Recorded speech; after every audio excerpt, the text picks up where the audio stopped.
আমি পাত্রী দেখতে গেলাম। ঘটকের মুখে 3 দিন থেকে সুনাম শুনে আর না গিয়ে পারলাম না। আমার মা তো মনে মনে আগেই বউ বানিয়ে ফেলেছে, শুধু আমার কবুল বলা বাকি। মেয়ে ধর্মিক, পর্দাশীল, ভালো মেধাবী, অনেক সুন্দরী, আবার নাকি রান্না বান্নাও ভালো পারে, পরিবারেও ভালো মর্যাদার, মানে সব মিলিয়ে না বলার অপশনই নাই। আমিও ভেবে দেখলাম ঠিক আছে, মেয়ে তো ভালো হলে কেন বিয়ে করব না। যাক, গেলাম বিকালে তাদের বাসা। তাদের আপ্যায়নও অনেক ভালো লাগলো। এবার পালা মেয়ের সাথে একা কথা বলার।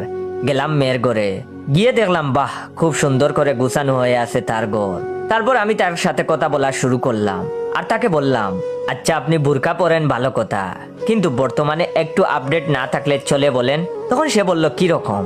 তখন আমি বললাম, মনে করেন মেয়ে একটু গান পারবে, নাচ পারবে, ফেসবুক চালাবে, ইউটিউব চালাবে, টিকটক চালাবে, স্ন্যাপচ্যাট ব্যবহার করবে।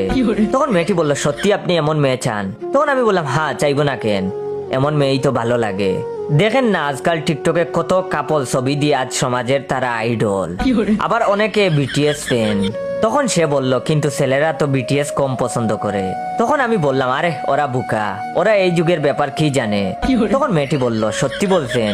আমার না টিকটক আইডি আছে, 20,000 ফলোয়ার আমার। বাড়িতে জানে না, বয়ে বলি নাই।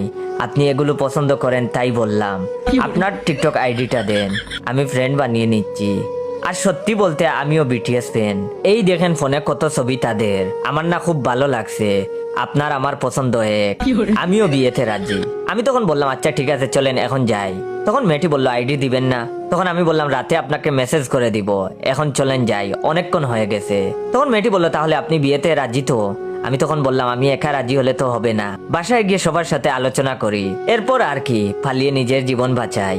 গত 7 দিন থেকে বয়ে আমার ফোন বন্ধ, বুরকাওয়ালি টিকটকারের বয়ে।